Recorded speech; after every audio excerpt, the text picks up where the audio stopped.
culte de ce soir, ibada ya magharibi ya leo ce n'est pas le culte de tout le monde. ina ibada ya bantu bote. Ce n'est pas le culte de tout le monde. Ina ibada ya bantu bote. Mais c'est un culte Lakini ibada réservé aux vrais enfants de Dieu. ile inapewa kwa watoto wa kweli wa Mungu. Je l'ai toujours dit Inaisemaka que le culte de la Sainte Seine, ibada ya meza la Bwana c'est un culte ni ibada qui pèse le poids de ta foi. ikuna pima bujito bwa imani yako. C'est un culte Inakuwa ni ibada qui atteste le niveau de ta communion avec le Seigneur. ikuna pima kipimo ya uhusiano ama ushiriko yako na Bwana.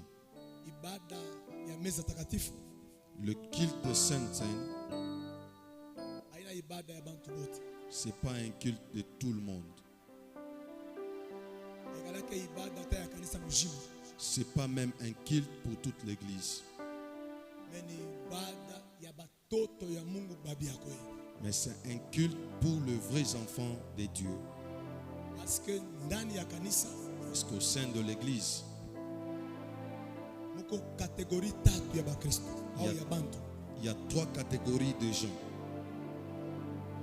Première catégorie Aina ya kwanza ya bale balioitwa les appelés. ni pale balioitiwa. Deuxième catégorie, Aina ya pili dans les appelés, il y a maintenant les choisis. mubale balioitiwa unakuwa bale banachakuliwa. Troisième catégorie, Aina ya tatu dans ceux qu'on a appelés, il y a maintenant les incrédules. pale balita ni bamamio mugumu. Il y a les appelés, Kuna bale balioitiwa il y a les incrédules, bamamio mugumu, il y a les choisis. kisha na bale baliochakuliwa. Tous nous sommes dans l'église. Sisi zote tuko ndani ya kanisa. Et ce n'est pas tout ce qui se passe à l'église, ça nous concerne tous. Non. Aina yote inapitakana mkanisa inatuelekea sisi zote, hapana. Il y a d'autres choses Kuna vitu vingine qui sont réservées seulement aux choisis de Dieu. vinachungiwa mpaka bale baliochakuliwa na Mungu, Tel que s'approcher à la Sainte Seine, mpaka vile kukaribia kumeza takatifu. ça ce n'est pas pour tout le monde. Hii aina ya mtu wote, Même dans ceux-là que Dieu a choisis, hata mubale Mungu alichakula, ils doivent encore s'examiner profondément avant de s'approcher à ce culte. banapasha kujichunguza kwa uketo kabla kuchofa kumeza la Bwana.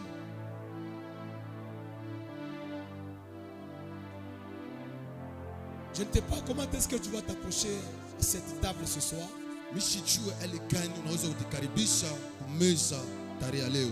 Et qu'est-ce qui va se passer dans ta vie et dans ta communion spirituelle avec le Seigneur. Nini itapitakana maisha yako na ushiriko tena na Bwana. Ce culte, Ibada il est exceptionnel. inakuya ni ya kuachana.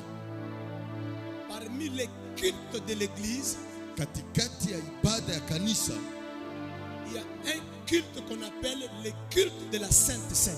kuna ibada wanaita ibada la meza la Bwana.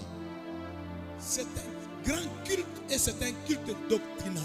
Inakuwa ibada kubwa kisha ya msingi. Je vais donner quelques principes doctrinaux liés à ce culte.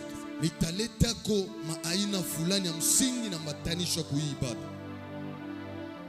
Quelques principes doctrinaux Makanuni fulani ya msingi liés au culte de Sainte Seine.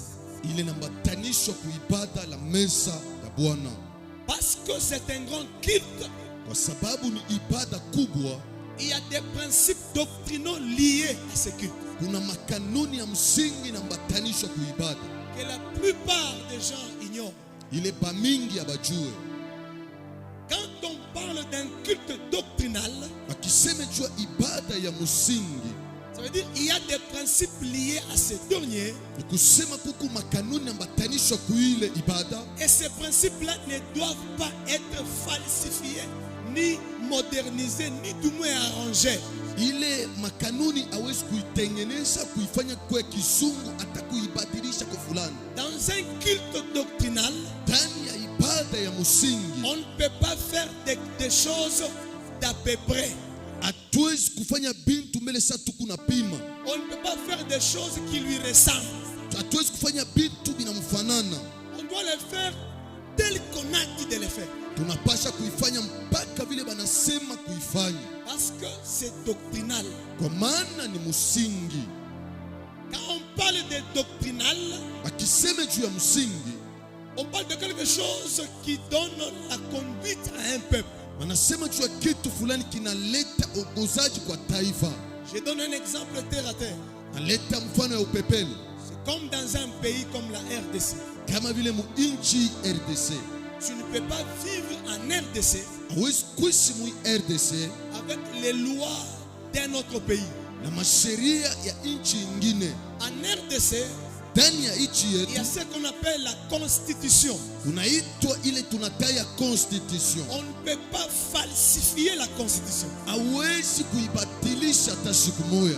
Tu ne peux pas vivre selon toi dans un pays où il y a déjà des principes établis. Hawezi kuishi kufuatana wewe mu inchi kuna makanuni nesha kupangwa. C'est pareil aussi avec la doctrine. Ni pamoja tena na msingi. Ce sont des lois et des principes votés par Dieu lui-même. Ni makanuni masheria Mungu alichakula.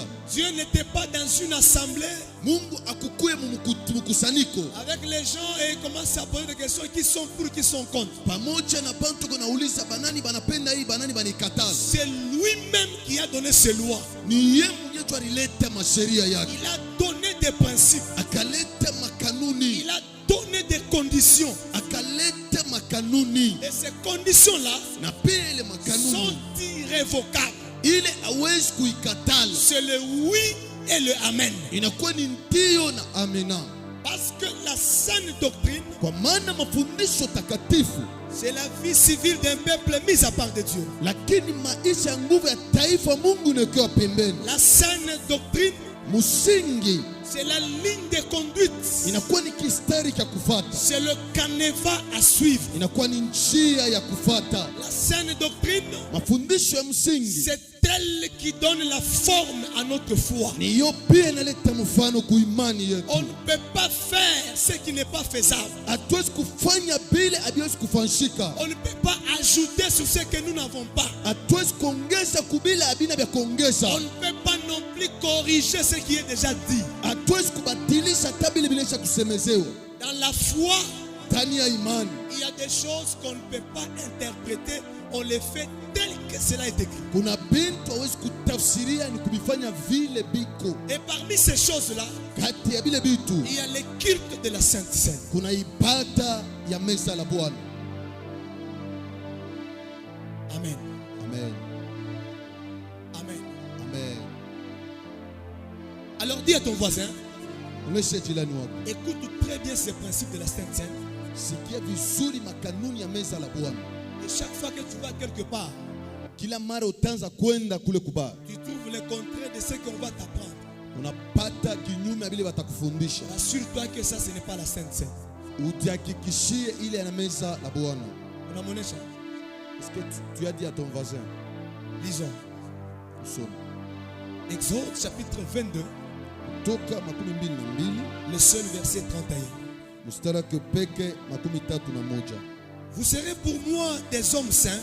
Mutakuya kwangu bantu takatifu. Vous ne mangerez point des chairs déchirées dans les champs. Amutakura manyama ya kulikufia mshamba. Vous la jetterez aux chiens. Mutupia baimbwa. Amen. Amen. Veuillez vous rasseoir. Unaweza kukaa. Quelques principes liés au culte de Sainte Seine. Makanuni lembatanishwa kuibada meza la Bwana. Premièrement, Cha kwanza c'est le temps inakuwa ni wakati ou l'heure saa que la Sainte Seine doit être célébrée. ile meza la Bwana inapasha kusherekewa. Deuxième chose, Kitu cha pili c'est les outils de la Sainte Seine. inakuwa ni bintu vya meza ama vyombo vya meza takatifu. Troisième chose, Kitu cha tatu comment les faire et pourquoi. namna gani ya kuifanya na juu ya nini. Ce que nous sommes en train de faire, ile tunafanya ça a commencé avec Moïse dans le pays d'Égypte. ilianza na Musa mwinchi ya Misri. Ils ont fait Walifanya dans Exode chapitre 12, Kutoka 12, parce que Dieu devrait le délivrer du pays de l'Égypte. kwa maana Mungu alipenda kuwaokoa mwinchi ya Misri. Et c'est comme ça que Dieu avait instauré un système.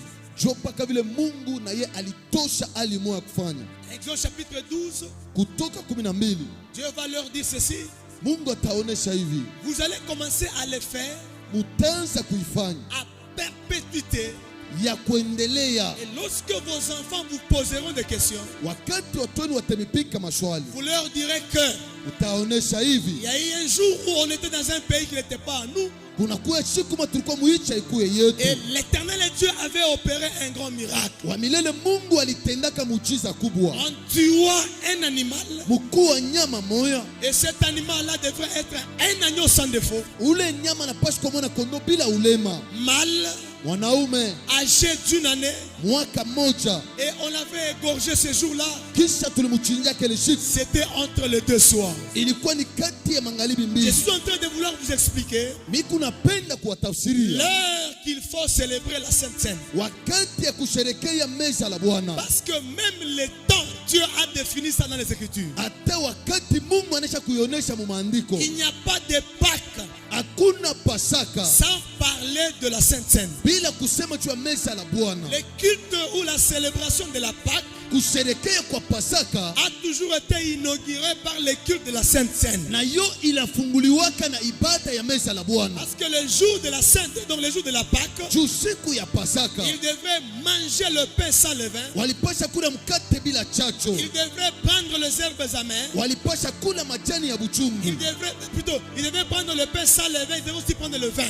walipasha kula mkate bila chacho kisha na vinyo. Mais en Égypte, Teni ya il Misri devrait prendre l'animal qu'on appelle l'agneau. walipasha kubeba nyama neta mwana Il kondoo, fallait les rôtir au feu. inafadhali kumchoma kumoto. Il y avait toute une procédure. Kulikuya mabipindi pale. L'agneau pascal, Mwana kondoo wa Pasaka on le prenait dans la bergerie. wanakuwa na mbeba ndani ya zizi, On doit le garder pendant 10 jours. watamchunga kadiri ya masiku 10, Et du 10e jour au 14e jour, siku wa 10 mpaka siku wa il 14 doit passer par l'examen. atapita kumachunguzo. Après son examination, Kisha kumchunguza on doit maintenant confirmer que c'est un agneau pascal et qui mérite d'être égorgé. tunapasha kuhakikisha ni mwana kondoo Pasaka anastahili Et kuchinjiwa. ça, c'était l'ombre Ile ilikuwa ni kimvuri des choses qui devraient venir après. na bintu ilipasha kuwa kisha. Et la réalité de ces choses-là, Ukweli ya bile bitu nous les trouvons dans un homme qu'on appelle Christ. tunavipata ndani ya mtu mwanaita De Kristo. la même manière que Israël devait prendre un agneau, Wale moya moya Israeli anapasha wabe mwana kondoo. c'est comme ça que Jésus-Christ est venu aussi comme un agneau. Jo kwa maana Yesu Kristo alikuja kama mwana kondoo. Dans Jean chapitre 1, le verset 29,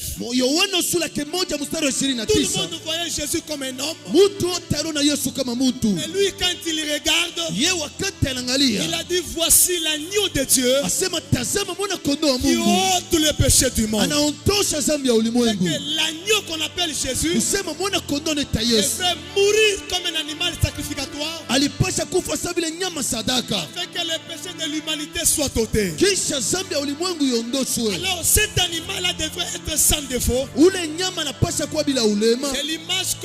C'est l'image exacte de Jésus Inakuwa ni picha kweneana ya qui Yesu, est venu et qui n'avait pas de défaut. alikuja kisha na ulema. De Corinthiens chapitre 5, la Bible dit, Wakorintho sura 2 mstari wa 5 mbele yasema, des justes qu'il était, muaki kila alikuya il s'est fait pécher. akajifanya mtenda maovu. Il était juste, ça veut dire il était correct. Alikuya muaki, alikuwa usawa. L'apôtre Paul dit ceci, Mtume Paulo anasema bien qu'il a vécu comme un homme, ingawa alishi kama muntu, mais il n'a point péché. lakini akufanye zambi, Il n'a point péché. akufanye kamwe Du zambi. fait que Jésus a vécu comme un homme, Na kama vile Yesu alishi kama et il muntu, n'a pas connu le péché, lakini yashikuyuwe c'est zambi, qu'il était un agneau sans défaut. alikuwa mwana kondoo bila ulema, Il était un agneau sans défaut. alikuwa mwana kondoo bila ulema, Parce que c'est lui qui devrait mourir pour le péché. kwa maana yule alipasha kufa juu ya Il dhambi. devrait d'abord lui-même dompter le péché. Yeye mwenyewe alipasha kutawala dhambi. Est-ce que vous êtes là, bien-aimés dans le Seigneur? Eti mko hapo wapendwa katika Bwana. L'agneau dans l'ombre, Mwana kondoo mkimvuri, l'agneau pascal dans l'ombre, mwana kondoo Pasaka on mkimvuri, devrait l'égorger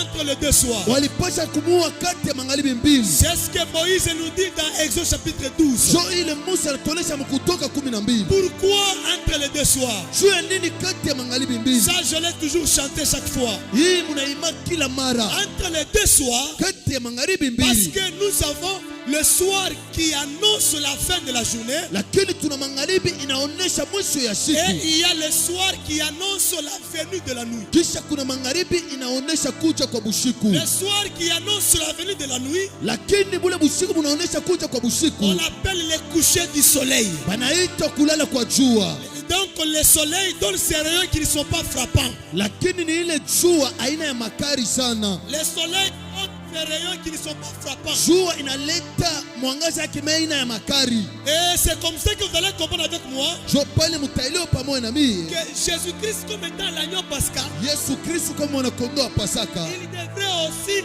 être égorgé que le soir. na yeye balipasha kumchinja paka magharibi, Entre les deux soirs, kati ya magharibi mbili. parce que dans l'histoire de la Bible, Juu hadithi ya Biblia nous avons le peuple du jour tuna taifa ya et mchana le peuple de la nuit. na taifa ya bushiku. Le peuple du jour Taifa ya mchana commence sa marche le matin. inaanza safari yake busubuhi, Ça commence sa marche au lever du soleil inaanza safari ya kulamuka kwa jua, et sa marche se limite au coucher du soleil. lakini inaisha kulala kwa Et jua. là, il s'agit d'un peuple qu'on appelle Israël. Inakuwa ni taifa inaitwa Israeli. Et c'est comme ça que la loi dit ceci. Jo kwa maana sheria inasema, Dès le matin, Dieu avait envoyé les prophètes en Israël. lakini asubuhi mapema Mungu alituma nabii ku Les Israeli. prophètes que Dieu a envoyés en Israël, Nabii ule Mungu alituma ku Israeli, il les a envoyés selon la prophétie, c'était le matin. aliwatuma fatana na unabii ilikuwa asubuhi. Pourquoi c'était le matin? Juu ya nini ilikuwa asubuhi? Parce que Israël, c'est un peuple du matin. Juu Israeli ni taifa ya asubuhi. Alors tous les prophètes que Dieu a envoyés en Israël, Manabii yote Mungu alituma ku ils Israeli, étaient tous incorporés dans un seul prophète qu'on appelle Moïse. wote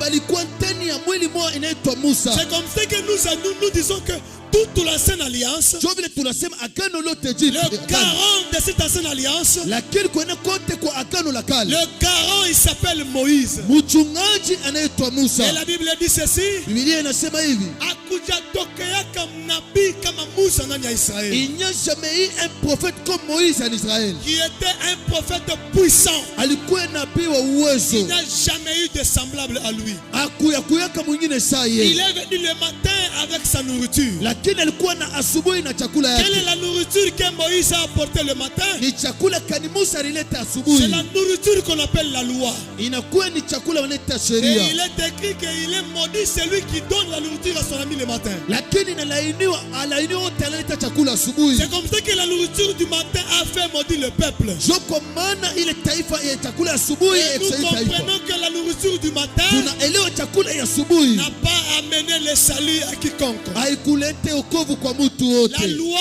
n'a pas sauvé. sheria Et haikuokoa, même les porteurs de ce message-là sont tous tombés en faillite. na pale balibeba ile ujumbe balianguka Et mkushindwa. c'est comme ça que le soir, Jo kwa maana il magharibi annonçait la fin. inakuwa inaonesha mwisho, C'était le soir de la marche d'Israël. na ilikuwa ni mwisho ya safari ya Israeli, Israël a reçu sa visitation le matin. na Israeli anapokea kuwa ni asubuhi, Mais malgré ça, Israël n'a pas reçu le salut. ingawa ile Israeli akupokea wokovu. Et c'est comme ça qu'il fallait qu'un autre peuple Jo mpaka vile taifa inafanya taifa commence ingine aussi sa marche au coucher du soleil. ianze safari yake mkulala kwa jua, Et ce peuple-là doit marcher du soleil jusqu'au milieu de la nuit. lakini ile taifa itaanza mkulala kwa jua mpaka katikati ya Du usiku, coucher du soleil jusqu'au milieu de la nuit. kulala kwa jua mpaka katikati ya Et usiku. ce peuple-là s'appelle Église. Ile taifa ile inaitwa kanisa, Et chez nous, ni shie. nous sommes le peuple qui commence notre marche au coucher du soleil. Shie tu taifa tunaanza safari yetu mkulala kwa Et jua, notre marche doit s'arrêter au milieu de la nuit. Safari yetu itasimama katikati ya busiku. C'est comme ça que l'agneau pascal, Jo kwa maana mwana kondoo Pasaka, selon la prophétie biblique, fatana na unabii wa et la Biblia, manière dont Dieu a planifié ces choses, hali ile Mungu alitengeneza vitu. l'agneau devrait être égorgé entre les deux sources, ça veut dire entre les deux peuples.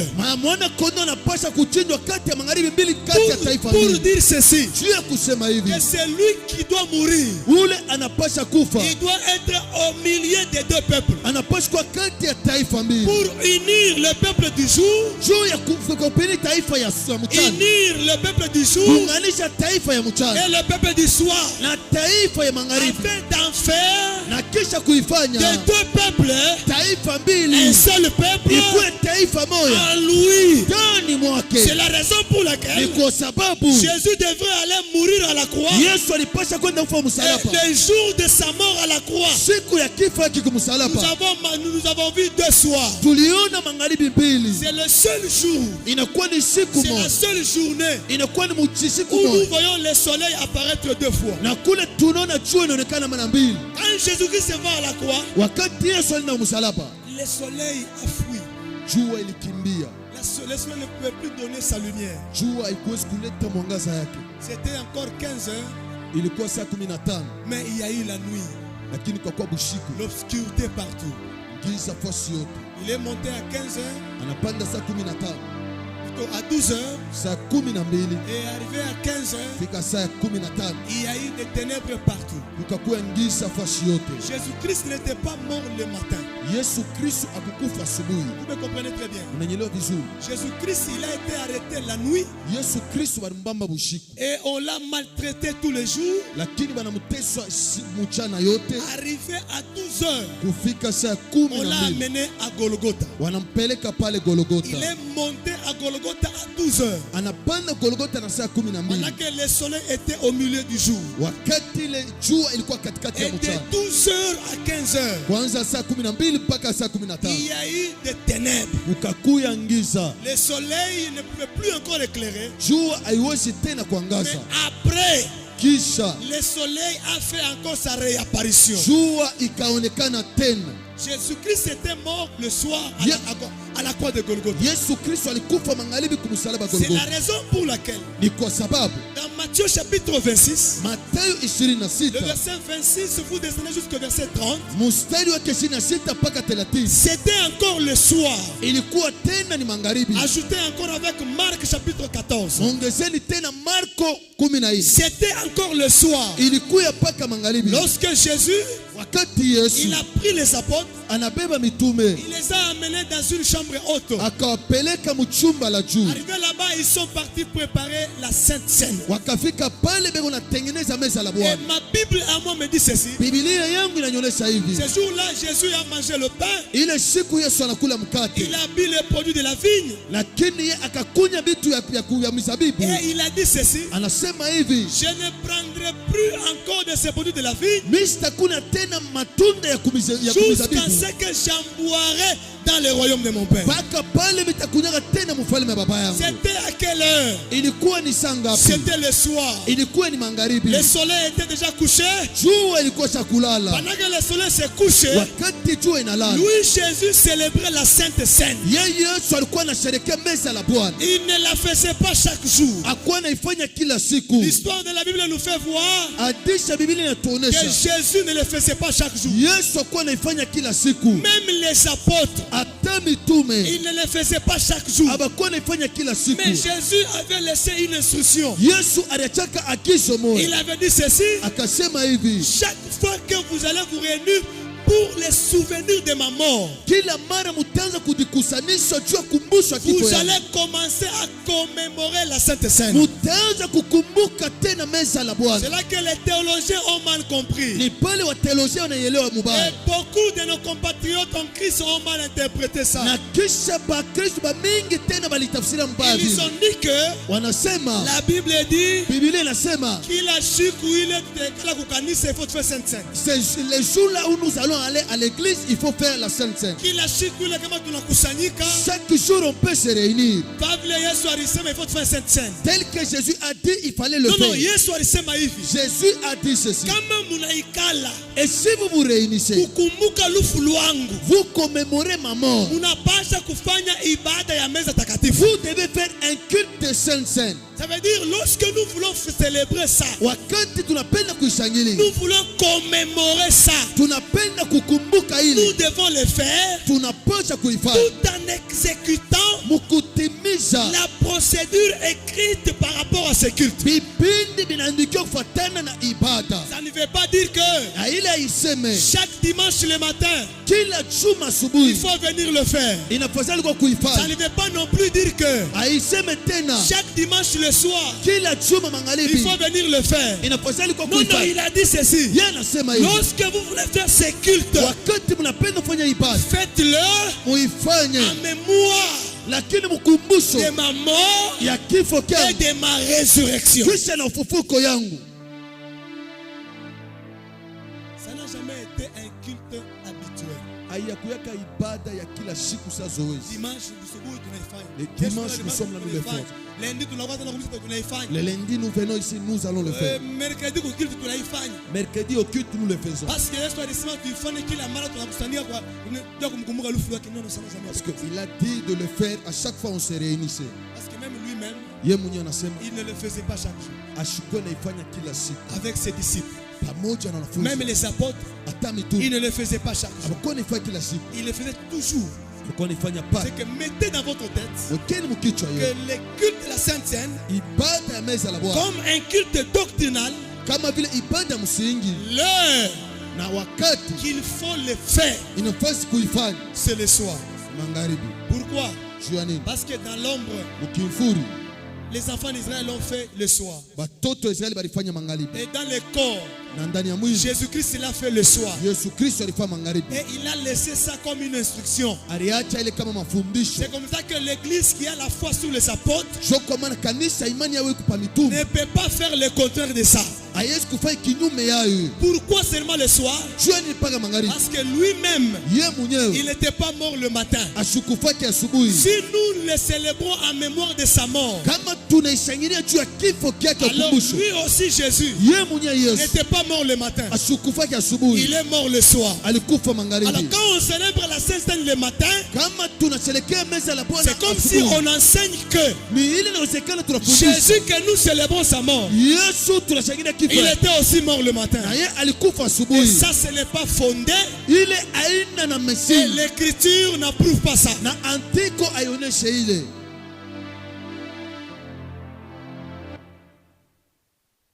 Deuxième chose, Kitu cha pili, le culte de la Sainte Seine, ibada la meza la Bwana il y a des outils qui l'exigent. kuna vyombo vile vinahitaji. Un, Ya kwanza la coupe, kikombe, pas les coupes. aina mabikombe, Non, hapana. là. Ki Il est dit dans Matthieu 26, verset 26, ile nasema Mathayo 26 mstari wa 26 jusqu'au verset 28. mpaka 28. Jésus prit la coupe. Yesu anabeba kikombe. On n'a pas dit Jésus a pris les plateaux des petites coupes. Abaseme Yesu anabeba nsani ya tumabikombe tudogo twa mingi. Soit Jésus a pris un plateau avec 12 petites coupes pour 12 apôtres. Yesu anabeba nsani peko tumabikombe 12 twa mitume 12. Non, non, on a dit il a pris la coupe, Manase, une coupe. anabeba kikombe kimoya. Après avoir rendu grâce, Kisha kushukuru, il a donné aux apôtres. Ils ont commencé à boire l'un après l'autre. banaanza anapatia mitume, wanaanza kunywa mmoja na mwingine. La coupe, Kikombe, le vin. vinyo. On n'a pas dit le jus. Abaseme jus, hapana. On n'a pas dit le sucré. Abaseme sucré, Le vin. vinyo, Le vin. vinyo. Et Jésus dit, Yesu anasema je ne prendrai plus encore de ces produits de la vigne. Misitakunaka tena kutunda ya hii mzabibu. Vous comprenez que c'était le vin qui provenait de la vigne. Na kitu watu unaelewa ni vinyo inatoka kwa mzabibu. Le vin. Vinyo. 3. Ya tatu. Le pain. Mukate. Hapana les pains au pluriel. Aina mikate. Le pain. Mukate. Mukate moya. Le pain. Mukate moya. Et la Bible dit lorsque Jésus prit le pain, Biblia inasema wakati Yesu anabeba mukate, il le brisa, akaivunja. Et briser le pain, kuvunja mukate, c'est un langage et c'est un enseignement. Inakuwa ni msemo kisha na mafundisho. Et kisha ce pain-là, ile mukate, les enfants d'Israël, batoto Israël, ils le faisaient sans mettre les levures. Balikuwa naifanya bila kuweka muchacho. Et c'était le travail des Lévites d'en faire. Ilikuwa ni kazi ya Walawi kuifanya. Le serviteur qui était auprès des sacrificateurs. Batumishi balikuwa kumikulu ya makuhani. C'est là que j'ai toujours dit ceci. Ni pale minasemaka hivi. L'église doit réunir toutes les conditions possibles. Kanisa inapasha kuenesha makanuni yote yanayowezekanayo. Pour commencer à faire tout travail qui nécessite à l'église conformément à ce qui est écrit par rapport à ce travail. Juu ya kufanya kazi inaalikwa kukanisa kuifanya vile inalomba mukitabu. Maintenant expliquons. Tout tafsirieni. Pourquoi la coupe? Juu ya nini kikombe kimoja? Vous allez voir aujourd'hui les gens qui disent, taona leo bantu leo nasema, mais nous sommes 5000 personnes. Tuku bantu 1500. Comment est-ce que toutes les 5000 personnes boiront à une seule coupe? Namna kani bantu bote 1500 manisikunywa kwa kikombe kimoja. Il y a ceux qui sont malades. Bale beo bagonjwa. Pour raison de l'hygiène. Juu ya mambo ya usafi. Pour raison de l'hygiène. Juu ya mambo ya usafi. On doit prendre 5000 petites coupes. Tunapasha kubeba tumabikombe tu 5000 tu tudogo. Pour que chacun prenne sa propre coupe. Juu kila muntu akwena ka kikombe kake. Ça sonne bien aux oreilles humaines. Ile inatoka mzuri kwa masikio ya muntu. Mais aux oreilles de Dieu, lakini kwa masikio ya Mungu ça ne sonne pas bien. Haina mzuri. Lui, il a pris une coupe. Ye anabeba kikombe kimoja. Qui symbolise son corps. Inaonesha mwili yake. À l'intérieur de qui il y a le sang. Ndani mwayo unakuwa damu. La Sainte Seine, meza la Bwana, elle-même d'abord, elle guérit les malades. Yo inyembele na ponyaka bagonjwa. Tu ne peux pas me dire que non, si je prends la coupe de l'autre, tout ça, et il va me contaminer avec sa maladie. Hawezi kusema nikikunye pamoja na ule anaweza kunyambukizia magonjwa. Moi qui vous parle, je suis témoin. Mimi kuna mionyesha ni kumshuhuda. Il y a des gens qui sont guéris après juste pris la coupe et le pain, il est guéri. Kuku bantu bali waliponesha kisha kula mkate na kunywa kikombe. Et même ce soir, lakini magharibi ya leo, si tu as la foi, kama ukuna imani, en s'approchant de cette table, mukukaribisha kui meza, la Sainte Seine a la capacité, meza la Bwana ina uwezaji de t'apporter la guérison d'une façon miraculeuse. Ya kukuletea matunzo inakuwa muujiza. Il y a des gens ici dans la salle kuna bantu wengine makutano qui ont reçu des guérisons miraculeuses avec la Sainte Seine. Walipokea matunzo ya muujiza juu ya meza la Bwana.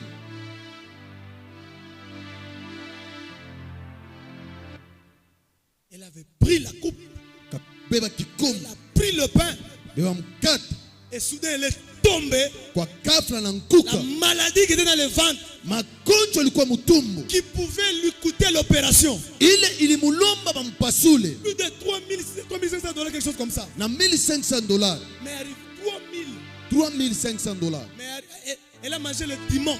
Anikula muchumba. Le lundi, elle va à l'hôpital. Mukazi moya nenda kwa hospital. La Sainte Seine a déjà arrangé les veines, les quoi, tout.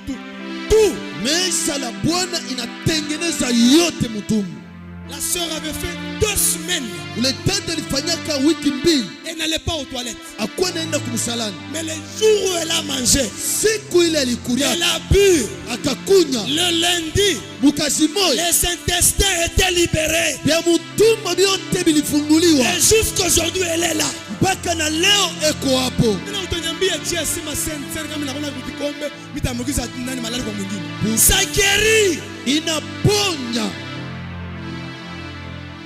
Même ce soir, Ata magharibi. toi qui as la kyste, Wewe kuna kisti. tu as déjà un rendez-vous. Uko na mapatano. Même ce soir, Ata magharibi. toi qui as des myomes, Wewe kuna mio. même ce soir, Na magharibi ya toi leo. sur qui on a déjà dit, Wewe basha usemaka. tu es déjà programmé pour l'opération. Banesha kupanya mipango juu bakupasuli. Ne t'en fais pas.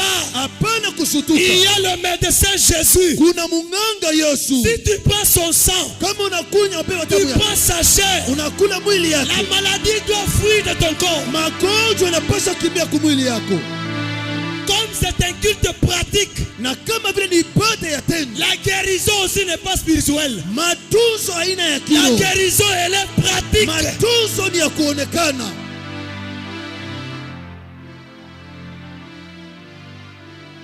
Et le vin, Avini. on n'y mettait pas le jus.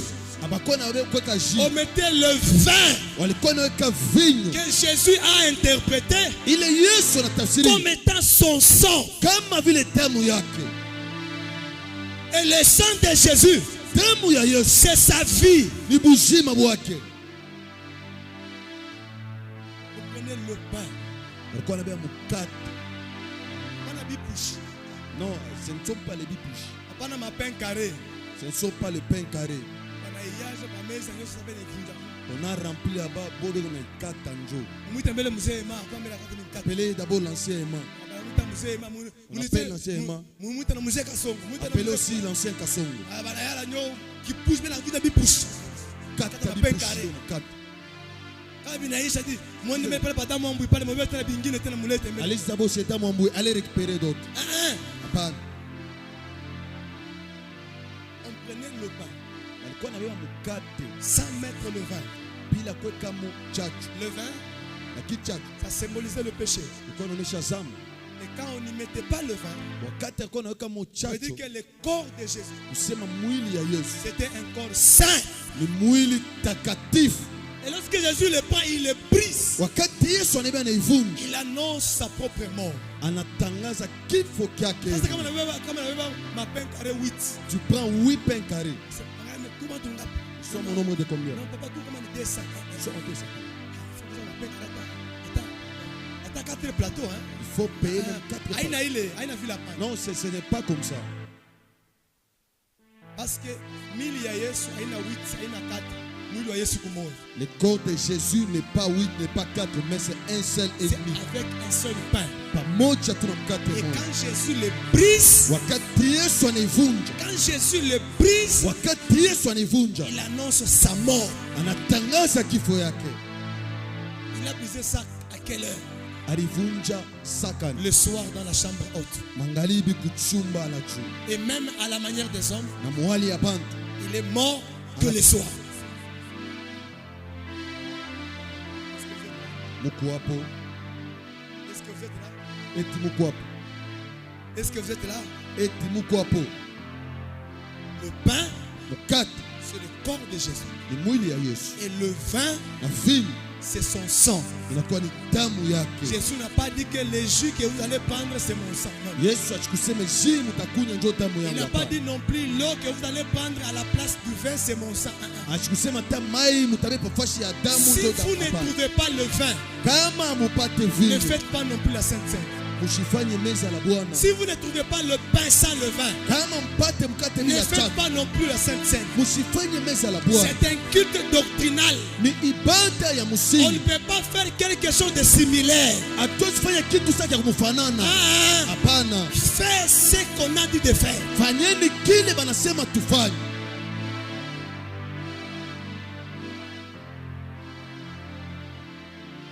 Comment le faire? Alikana kuifanya. Et pourquoi? Juu ya nini?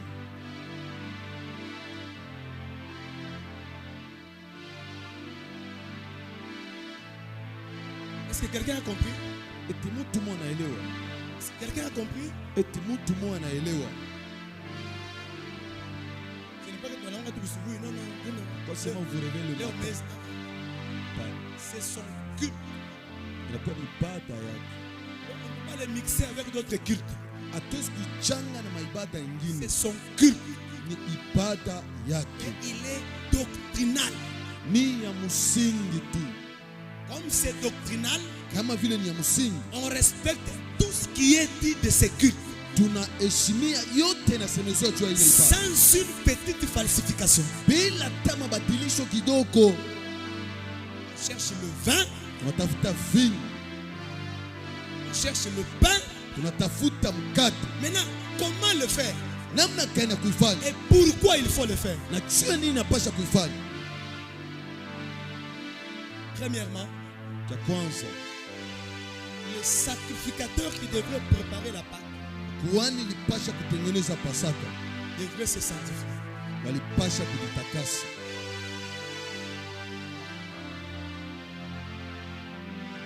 Ceux qui devraient préparer la Pâque Bale balipasha kutengeneza Pasaka ne devraient pas être dans la foule. haifai bakuwe ndani ya bantu. Le texte de Marc 14, là où on avait lu avec vous, Kitabu cha Marko 14 tulisoma na mwewe que je vous avais dit plus tôt, ile mimi nimeonyesha. Jésus avait envoyé les apôtres. Yesu alituma mitume Et il leur avait dit ceci: akaonyesha hivi, allez, mondeni et vous allez trouver un tel utapata fulani qui aura une cruche. atakuwa na chombo, Suivez cette personne. mfuate ule mtu Partout où il va entrer, suivez-le. pote, ataingia mfuate. Et l'homme, il les a conduits jusqu'à la chambre haute. Muntu anaendaenda mpaka kuchumba la Lorsque juu. vous allez arriver là-bas, Wakati mtafika pale, dites au propriétaire de la maison: mumuoneshe mwenye nyumba, où allons-nous préparer la Pâque avec le Seigneur? Pasaka tutaitengeneza wapi na Bwana? C'est-à-dire, ceux qui doivent préparer. Bale balipasha kuitengeneza. Et que Jésus, dans son église, Ye Yesu pa vile mkanisa yake, Jésus avait l'église de 5000 personnes, Yesu alikuwa na bantu 5,000 de 72, na alikuwa ba 70, de 12 12 et de 3. kisha na batatu. Mais c'était les apôtres. Ilikuwa ni mitume, Ce n'était pas dans la foule. haikuwa mkundi, Ce n'était pas non plus les sœurs. haikuwa hata badada. Non. Hapana, Les sœurs étaient là. badada balikuwa hapo. D'ailleurs, j'aimerais dire quelque chose, mais je ne sais pas si je vais bien le dire aujourd'hui parce que je n'ai pas le temps. Mimi napenda kusema kitu moja leo nishi na wakati. Remarquez dans Marc 14, Wangalie mu Marko 14. lorsqu'ils sont allés à la chambre haute pour manger la Pâque, Wakati walienda kuchuma la juju ya kula Pasaka, manger la Sainte Seine, kula meza la Bwana, il n'y avait pas de femmes. akukukuwa banamuke. Et que je me pose la question, Jésus, Nauliza Yesu, pourquoi les femmes n'étaient pas présentes quand tu célébrais la Pâque? jua nini wanamuke bakuyepo wakati mwa mnakula Pasaka? Seulement, il a brisé le pain, Wakati il anakunywa a donné aux 12. anapatia ba 12. Mais les femmes étaient où? Banamuke walikuwa wapi? Dans la préparation de la Pâque, Matengenezo ya Pasaka, dans la préparation de la Pâque, matengenezo ya Pasaka, ce sont les serviteurs de Dieu qui sont consacrés à Dieu qui doivent préparer la Pâque. ni batumishi ya Mungu wanesha kutolewa kwa Mungu, banapasha kutengeneza Pasaka. On n'envoie pas tout le monde. Abatumake bantu On bote, n'envoie pas tous les frères. abatumake banduku bote, Non, non. hapana. Et aujourd'hui, Na leo ça se prépare spirituellement. iko najitengeneza Ça mukiro, se prépare également physiquement. inajiandae tena kwa mwili, La prière, malombi, consécration, kujitoa, les jeûnes prières, kufunga chakula, toutes ces choses-là. vile vitu vyote. Les cultes n'auront pas d'impact Ibada haitakuwa na mavuto s'il n'y a pas cette préparation. kama hakuna hii matengenezo.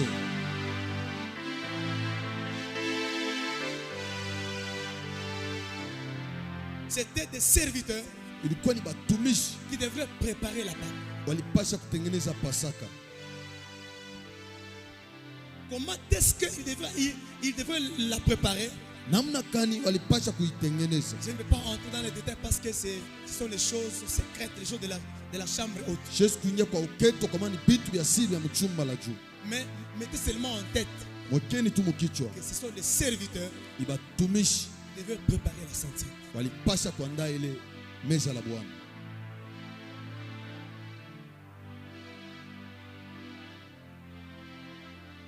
lorsque nous mangeons le pain et nous buvons le sang, wakati tunakula mkate tunakunywa na vinyo, c'est une représentation de ce qui est exact.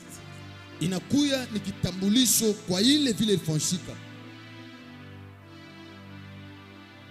Jésus a pris le pain, Yesu anabeba mkate, mais lui, il dit que ça c'était son corps.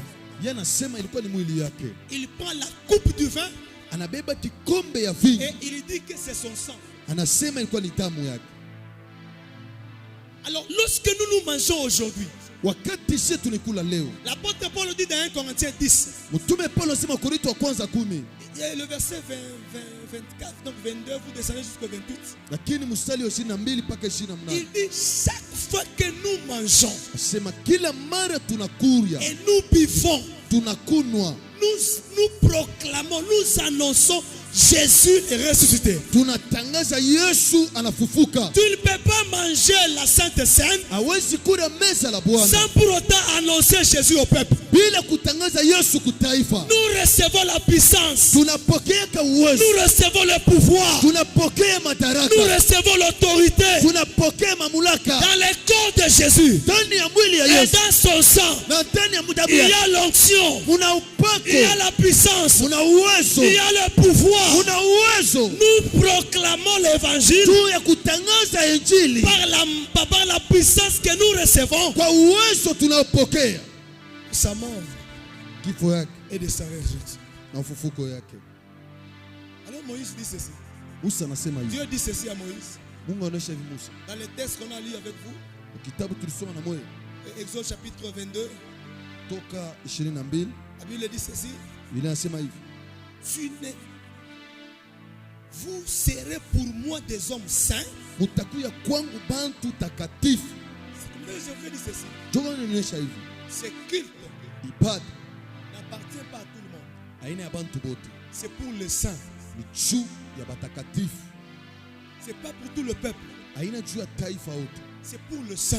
ni juu ya batakatifu. Et le saint, Na ce batakatifu sont les mises à part de Dieu, ni bale banaweka pembeni na Mungu, les consacrés de l'éternel. bale banesha kutolewa na wa milele, Les gens qui appartiennent d'office à Dieu. bale bantu kwanza banakuwa ba Mungu, Ce n'est pas à tout le monde. aina bantu bote, Ceux qui vivent encore dans la chair bale beko naishi ndani ya mwili, n'ont pas droit de s'en approcher. abana na ruhusa ya kuchofako, Ceux qui vivent encore dans le monde bale beko naishi ndani ya n'ont pas ulimwengu, droit de s'en approcher. abana na ruhusa ya kuchofa pale. Vous devrez d'abord être des saints. Munapasha kuwa mbele Or, batakatifu. un saint, Mutakatifu c'est un mis à part de Dieu. ni ule anaekia pembeni na Mungu.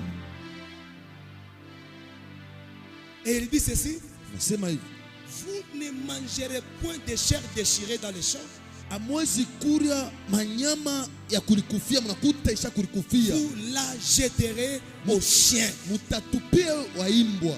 Si vous trouvez un cadavre Mukipate maiti d'un animal nyama qui est déjà déchiré, ule anesha kulikufia, vous ne pouvez pas prendre cette chair-là et la manger. amwezi kubeba ile nyama munaikula. Dieu a interdit à Israël Mungu alikataza de Israeli ne pas manger, donc de ne pas manger une chair dans le champ. basikure ile nyama ndani ya shamba. Si vous la trouvez comme ça, elle est déchirée, ne la mangez pas. Kama munakutanisha cha ulikufia, Mais musikule, prenez cette chair-là déchirée. mubebe ile nyama ya kulikufia, Prenez cet animal-là déchiré. mubebe ile nyama ya Ces kulikufia, cadavres-là déchirés. maiti ile Prenez-le muibebe, et donnez-le aux chiens. patie waimbwa. C'est là que je suis venu pour vous expliquer ce soir. Ni pale mnago tafsiria Dans tarehe, 5-10 minutes, lakini katiri ya et manyaya nous commençons déjà à célébrer. kisha tunaanza Parce que kushangilia, là, le soleil est déjà couché suffisamment. kwa maana jua inaisha kuingia. Je demande même au protocole même de fermer déjà les portes. Minalomba walinda amani bafunge milango. Parce que nous voulons déjà commencer la cérémonie. Tunapenda kwanza mambo, Nous voulons déjà commencer la cérémonie. tunapenda kwanza hayo mambo. La Bible déclare, Biblia inasema vous ne pouvez pas manger l'animal déchiré amwezi kula nyama qui kulikufia, se trouve dans les champs. ule anakuwa ndani ya Les shamba. champs viennent maintenant le Seigneur. Shamba wapenda watia La Bwana. Bible interprète les champs Biblia inatafsiria shamba comme étant le monde. kama vile dunia. La Bible interprète les champs Biblia inatafsiria là shamba où on doit mettre la sémence. pale banapasha weka Si mbegu, les champs doivent recevoir la sémence, na kama shamba inapasha c'est pokea que les mbegu, champs, ce n'est pas seulement le monde, ni kusema shamba inapaka Mais tulia. les gens qui doivent recevoir la sémence, Shamba inapaswa pokea mbeko. c'est aussi l'image de l'église. Ni picha tena ya Parce kanisa. que la parole que nous annonçons, Tuneno la tunatangazia. parole que nous prêchons, Neno tunahubiri. c'est la sémence. Inakuwa ni La mbeko. sémence, lorsque nous l'annonçons là, Wakati ile mbeko nous tunatangaza, jetons la sémence dans le champ. tunatupa mbeko Dans mshamba. le champ qu'on appelle l'église. Ni shamba tunaita kanisa. Tel que vous êtes là, Peka vile Mungu pa. vous êtes les champs de Dieu. Unakuwa ni shamba ya Vous Mungu. êtes un jardin fermé de Dieu. Unakuwa mustani ya kufunga ya Là où Mungu. Dieu nous a commissionné Na kule Mungu pour alitutuma. que nous venions avec la sémence. Na juu ya kuwa na mbeko. Pas n'importe quelle sémence, Haina mbeko mais yote. une sémence pure. Mbeko Une safi. sémence pure. Mbeko safi. Et la sémence Na pure, ile mbeko safi. c'est la parole de Dieu. La Inakuwa ni neno la Mungu. parole que nous vous annonçons, Neno tunatangazia. c'est une sémence Inakuwa ni mbeko. que nous mettons dans le champ que vous êtes. Tunaweka mshamba kile mwiko. Alors un champ véritable, Na shamba ya quand kweli. il reçoit la sémence, Wakati anapokea le mbeko. champ doit produire la sémence. Anapasha kuzala. C'est comme ça que la parole, Ndio kwa maana neno. lorsque nous l'annonçons, Wakati elle tulitangaza. doit produire des choses en vous. Inapasha usala vitu ndani mwenu. Si la parole ne produit pas, Kama neno c'est haizali. l'échec de ces champs-là. Ni kushinda kwa ile Et shamba. ces champs Na ile ne shamba sera pas digne haitastahili d'être appelé champ. ya kuitia shamba. L'église du Seigneur, Kanisa la Bwana. vous êtes les champs de Dieu. Muku shamba ya Nous Mungu. sommes les champs de Dieu. Tuko shamba ya Mungu. Là où Na pale on doit mettre la sémence. banapasha weka C'est pombeko. comme ça que c'est dans l'église. Ni usema kanisa. Il n'y a pas la parole de Dieu. Hakuna neno la Ce Mungu. n'est pas l'église. Haina kanisa. Si dans l'église, Kama mukanisa. il y a tout, Muku yote. sauf la parole, Bila neno. ce n'est pas une église. Haina kanisa. C'est un rassemblement de cadavres. Inakuwa ni mkusanyiko wa maiti. C'est un rassemblement de Ni cadavres. mkusanyiko wa maiti. Là, il n'y a que la mort qui est dégagée. Pale ni lufu jo La inaonekana. vie, Lakini c'est mzima dans la parole que nous annonçons. inakuwa ni ndani ya neno La Bible tunatangazia. déclare, Biblia les inasema paroles que je vous annonce neno mimi nawatangazia sont esprit et vie. inakuwa ni roho na buzima. Neno ya Mungu Attends la parole ni de Dieu. roho na buzima. C'est l'esprit de vie. Et les gens qui doivent recevoir ça Na bantu wanapaswa pokea. doivent manifester la vie. Wanapaswa onesha Ce buzima. n'est pas la vie quant à la chair, Haina buzima kwa mwili. mais c'est la vie éternelle. Lakini uzima wa Parce milele. que la mort, Chulufu c'est la disparition définitive de ton âme. ni kupotea kwa nafsi yako. Et la vie, Na buzima c'est la vie éternelle que nous recevons en Jésus. ninakuwa ni buzima wa milele tunapokea kwa Jean Yesu. chapitre 6, Yohana sura ya 6. Jésus dit ceci: Yesu anasema hivi. celui qui mange ma chair Ule anakula mnyama et qui ule. boit mon sang Anakunya na damu yangu. ne mourra pas. Hatakufa. Celui qui mange ma chair Ule anakula nyama et yangu. boit mon sang Anakunya na damu ne yangu. mourra pas. Hatakufa. Le corps de Jésus Mwili ya Yesu reste inabakia la seule nourriture au monde. chakula peke Que mdunia. lorsque nous mangeons, Wakati nous tunaikula recevons la vie. tunapokea uzima. Lorsque nous mangeons, Wakati tunaikula nous recevons la vie. tunapokea uzima. Même ce soir, Hata magharibi ya leo, pendant que j'annonce Jésus, wakati mimi natangaza Yesu c'est une nourriture. ni chakula. Vous mangez par les oreilles. Msikule kula kwa masikio. Lorsque vous dites Amen, Wakati mnasema mimi vous avalez, una meza, vous mangez. una kuria Et la vie uzima est en train d'entrer en vous. iko naingia ndani mwenu. Ce soir, Tarehe ya leo tout celui qui était condamné à disparaître, ule wote alikumia kupotea. même si ta foi Hata imani yako était en train de boucher, ilikuwa iko na tu teka, étais condamné à te noyer. bali Je suis alikuhukumu. venu t'annoncer, Ninakutangazia tu ne te noyeras pas. hautakuwa utaenda Tu ne te pembeni, noyeras pas. hautaenda Ta pembeni. foi ne mourra pas. Imani yako Ta itakufa, foi ne mourra pas. imani yako Tous itakufa. ceux-là qui mangent Wote banakula et qui boivent, banakunywa, ils reçoivent la vie, banapokea la buzima, force nguvu de persévérer dans la marche. ya kuendelea ndani ya safari. Jésus-Christ, Yesu Kristo pour Israël, na kwa Israeli c'était un animal déchiré. alikuwa ni nyama wa kufa. Pour Israël, Kwa Israeli c'était une bête déchirée alikuwa ni nyama mwenye qu'on ne pasumu, pouvait pas manger. hakuna kumkula. Dieu, Mungu il a refusé ça à Israël. lakini wacha Israeli, Mais lakini il a dit ceci: anasema vous hivi, allez prendre cet animal mutapewa ile nyama, et vous donnerez ça aux chiens. mutampatia baimbwa. Je pose la question à Jésus: Ninapiga swali kwa Yesu, qui sont ces chiens-là? baimbwa wale ni banani? Un jour, Na ile il y siku avait une femme cananéenne. kulikuwa mwanamke mkanane. La femme là est venue à Jésus. Mwanamke mkanane kwa Elle lui Yesu. demandait quelque chose. Anamlomba quelque chose. Jésus dit ceci. Yesu anamwonyesha Je ne hivi. peux pas prendre Misha sikupema. la nourriture des enfants. Chakula ya batoto. Donnez ça aux chiens. Patia waimbwa. Et la femme répond. Ule mwanamke anajibu. Les chiens Baimbwa. mangent aussi. Banakulia kako. Même les miettes qui Na tombent tuloko tu unanguka. sur la table. Kumeza. Et Jésus regarde, il dit, Yesu anaangalia anasema. il n'y a point de foi. Hakuna Il imani. n'y a point de foi Hakuna tena en imani. Israël. Ku Israeli. Comme la foi que j'ai trouvée dans cette femme. Na kuipata hii kunaipata kwa mwanamke. Désormais, Kwanzia hapa. Jésus devait briser sa loi Yesu alipaswa kuvunja pour sheria répondre juu ya kujibu aux besoins de cette femme-là. kunia C'est wanamke. que la femme, Kusema c'est la mwanamke grande chienne. anakuwa ni mbwa kubwa Et ses petits, na batoto yake. ses enfants Batoto yake sont des petits chiens. wanakuwa ni baimbwa wa Nous, kitoto. autrefois, Juu zamani, nous, autrefois, shie zamani on était des chiens. tulikuwa waimbwa, Nous étions des chiens. tulikuwa On waimbwa, mangeait les choses souillées. tulikuwa wina vitu vya On ne uchafu. méritait pas ces choses ici. Hatukuwa na stahili Mais vitu. l'œuvre de la croix, Kazi ya msalaba, l'œuvre de la croix,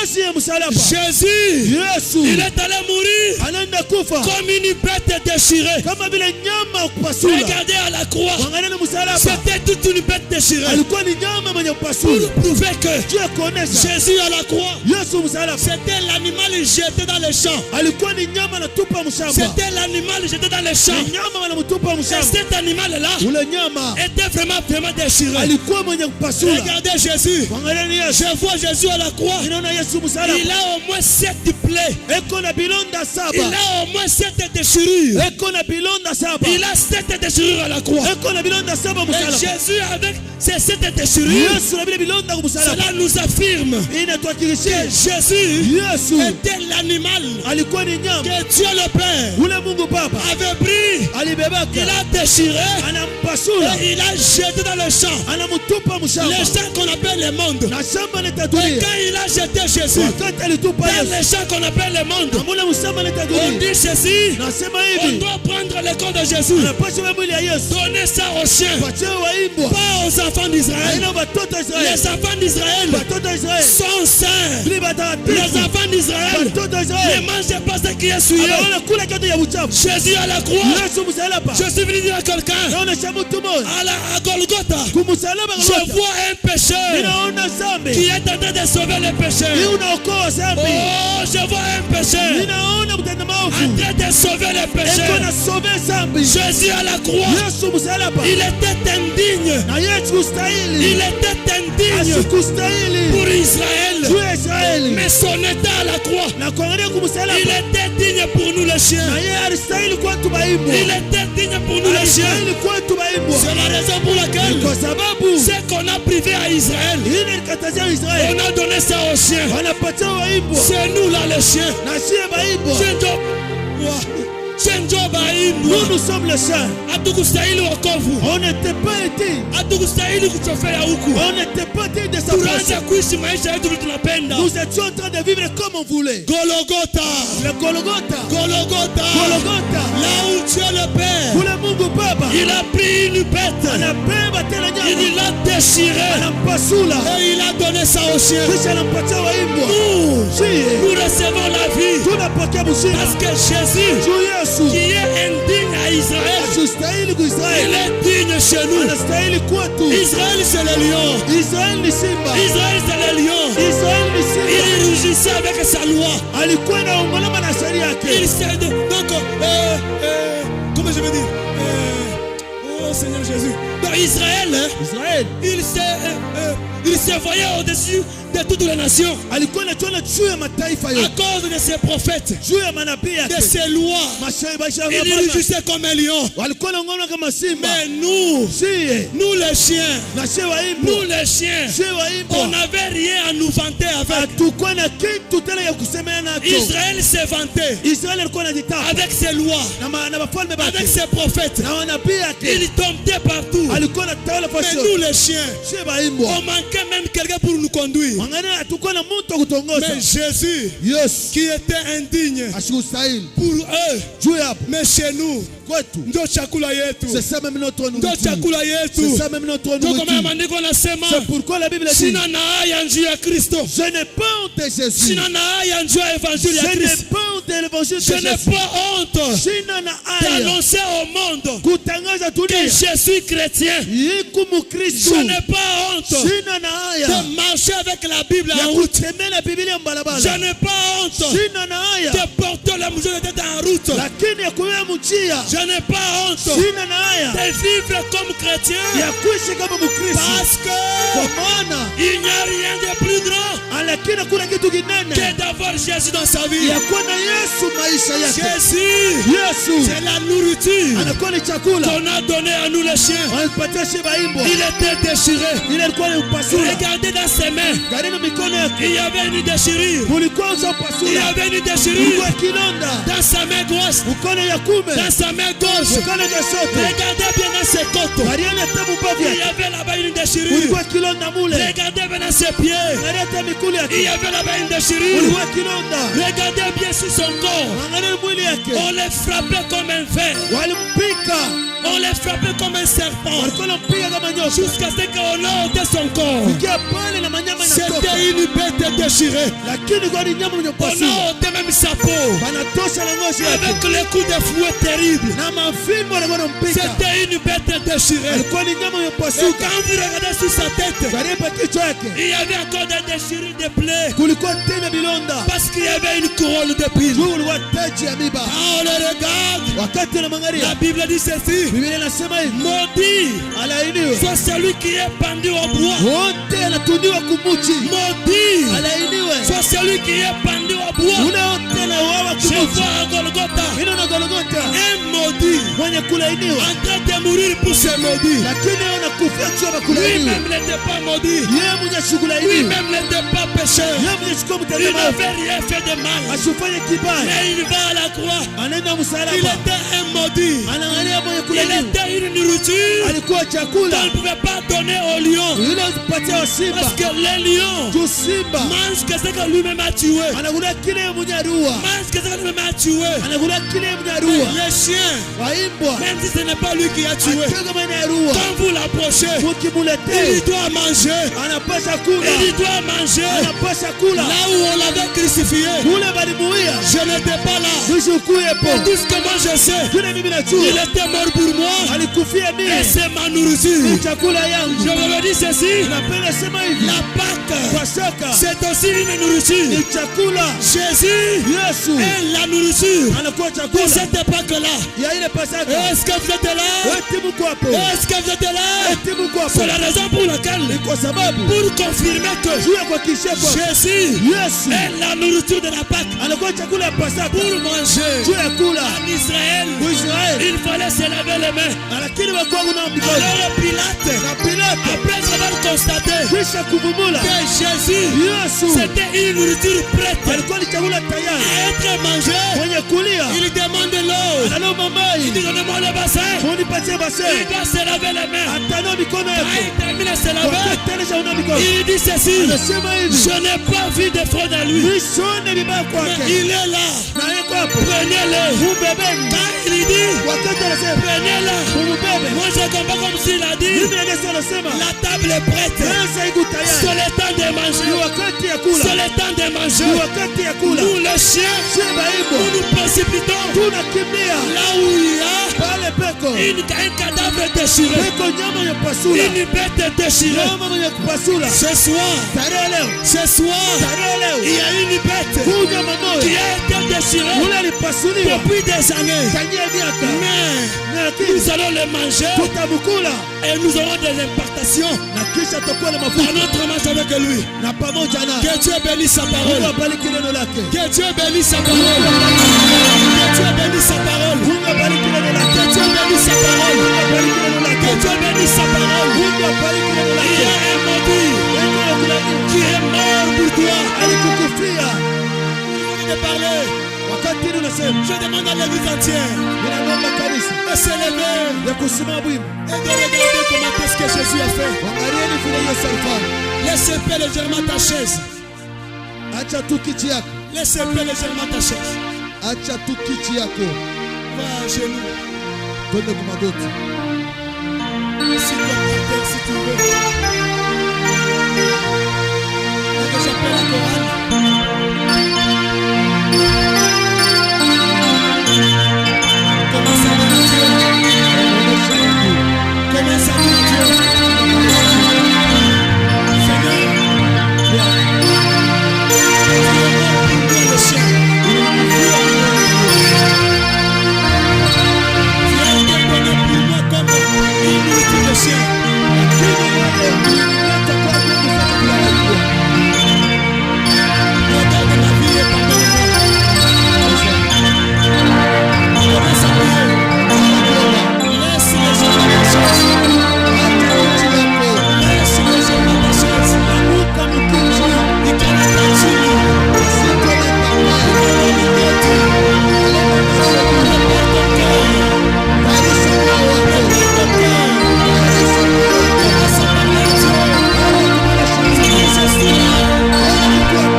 C'est un grand culte, c'est un culte doctrinal.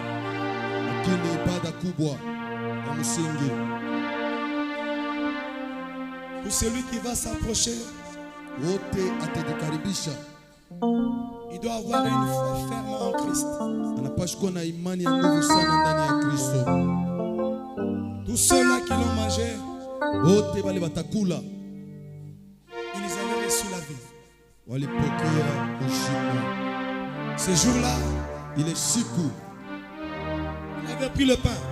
alibeba mkate, Et après l'avoir pris, kisha kunya beba, après l'avoir prié dessus, kisha kuombea pale, il leur avait dit ceci: akaonesha hivi, mangez, ceci est mon corps.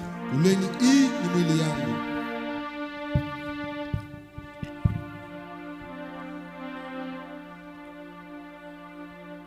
Père,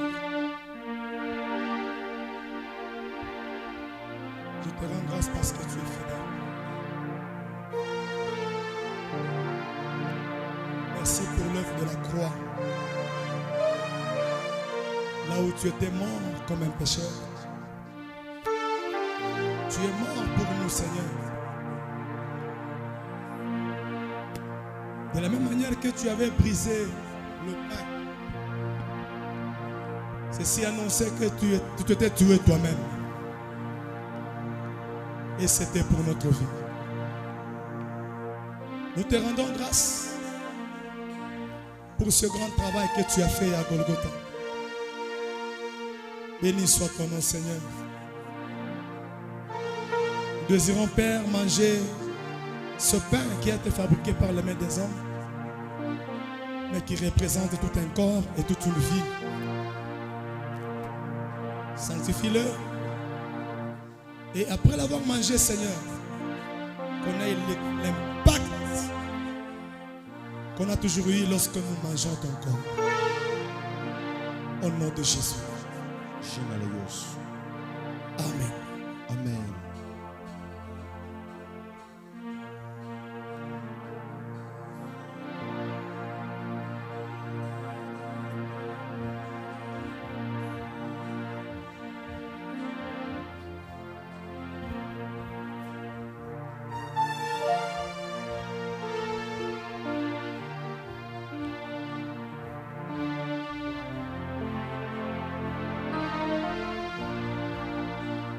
Alors la table est là. Une fois de plus, oh Dieu, nous disons merci pour tout. Et nous allons manger. Nous attendons la vie de nous. Au nom de Jésus. Amen. Amen.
Il avait pris la coupe, akabeba kikombe était rempli du vin. kenye kujaa na vinyo, Après avoir rendu grâce, kisha kushukuru il a dit ceci: anasema hivi, buvez, kunyeni, ceci est mon sang, hii ni damu yangu, le sang de l'alliance damu ya agano, qui a été répandu ile limwangika pour la vie de plusieurs. juu ya maisha ya batu bamingi. Et il a dit: Anasema tena, faites ceci chaque fois fanyeni kila mara en mémoire de ma mort. Kwa kunikumbuka kifo changu. Père, la maïta, la lou, le sage. I alou kera los everestas. Merci pour l'œuvre de la croix. Merci pour Golgotha. Et merci pour le sang qui a été coulé. Entre mes mains, j'ai ce produit de la vigne. Et toi-même, lorsque tu l'avais pris, tu avais dit que c'était ton sang. Comme c'est sorti de ta bouche que c'était ton sang, nous croyons. Laisse. Et lorsque nous allons en prendre, on reçoive les mêmes impactations qu'avaient reçu tes disciples lorsqu'ils étaient dans la chambre haute avec toi. Ainsi donc, oh Dieu, je sanctifie. Quiconque prendra de cette coupe, que ses yeux soient ouverts. Amen. Quiconque prendra de cette coupe, que ses maladies soient ôtées. Amen. Quiconque prendra de cette coupe, que ses oreilles soient ouvertes. Amen. Quiconque prendra de cette coupe, qu'il reçoive une nouvelle impactation dans sa façon de te servir. Amen. Que tout sommeil spirituel soit ôté et chassé. Amen. Au nom puissant de Jésus. Au nom de Jésus.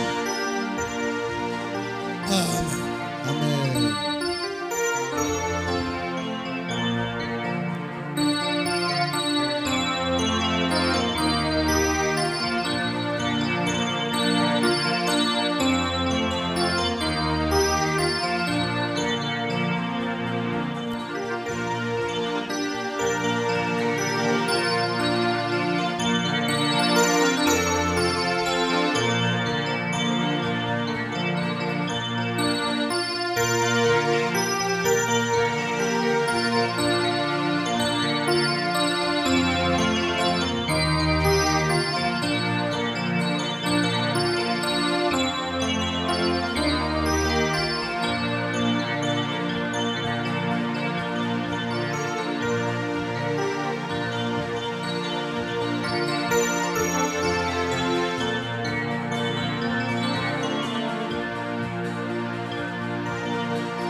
Bien-aimés dans le Seigneur, Wapendwa Bwana, après avoir mangé, kisha kuria attendez légèrement, vous prenez aussi la coupe, uchunge tena mkunywe kikombe. vous buvez. Unakunywa. Nous commençons avec ceux qui étaient baptisés. Unaanza na wale ambao walibatiziwa. Ce n'est pas un moment Haina wakati, d'observation, mais c'est un temps de se concentrer déjà dans la prière. haina wakati ya kwanza kuangalia, lakini kujikonsentre mu maombi. Tu ne sais pas quand est-ce que ça va arriver chez toi. Haujue wakati kani itafika kwako. Après avoir mangé, Unaweza kula, tu attends légèrement, tu prends aussi la coupe, tu bois. unachuma polepole, unaweka kikombe unakunywa. Dès que tu termines seulement à manger, Wakati unaisha tu kula, directement tu commences à prier, unaanza kuomba mara moja. à célébrer Jésus, Tunasherehekea Yesu, à adorer Jésus, unaabudu Yesu, à demander à Dieu umulomba de Mungu te toucher, ya kukugusa, que tu vives l'impactation. uishi tena mavuto. Nous chantons. Tunaimba, Ce sont les chanteurs qui chantent. ni Mais l'église, soyez déjà en prière. Kanisa tuko maombi. Soyez en prière. Tuko maombi.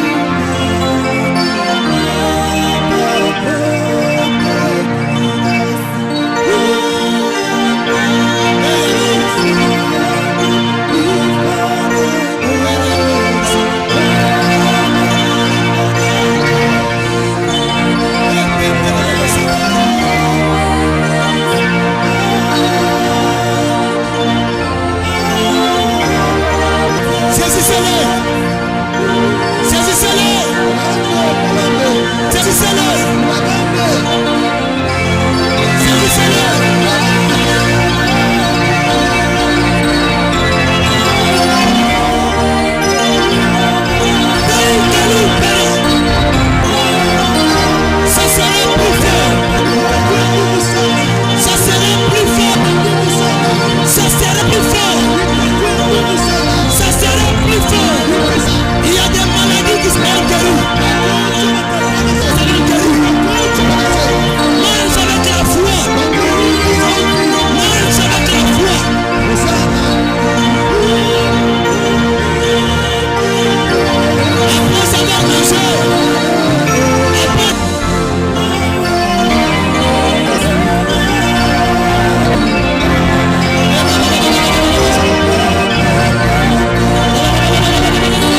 Inakuwa ni vitu ya meza na vyombo ya meza takatifu.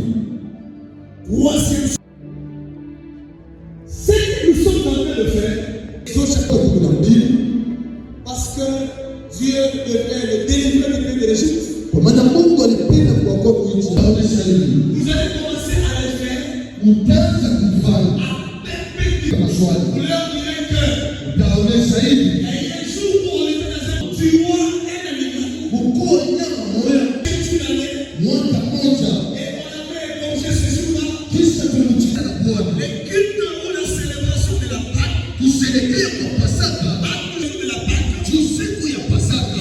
Kwa chakula majani ya uchungu. Il devait prendre l'animal qu'on appelle l'agneau. Walipaswa kubeba nyama na kumchoma kwa moto. Il y avait toute une Kubeba ndani ya zizi. on doit les garder pendant 10 jours. Ile ilikuwa ni kivuli. Les choses qui devaient venir après. Na vitu ilipaswa kuwa kisha. Et la réalité de ces choses-là. Ukweli na vile vitu.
Il a pris du Saint-Esprit. Ceux qui sont ici, vous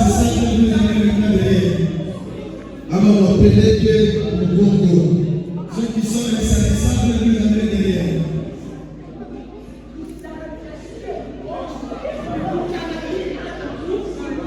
Aujourd'hui, Dieu veut découvrir. Gardez sur le fond la chose que vous devez faire aujourd'hui. La chose que vous devez recevoir ce soir. L'onction qui vient de s'achever. Gardez.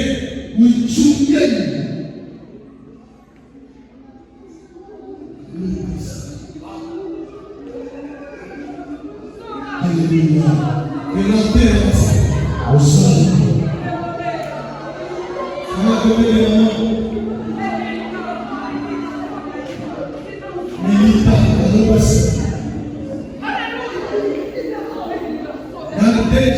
chose. Elle pèse.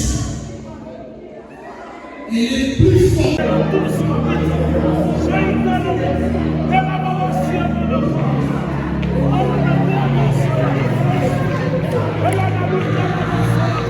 Thank you.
That's it.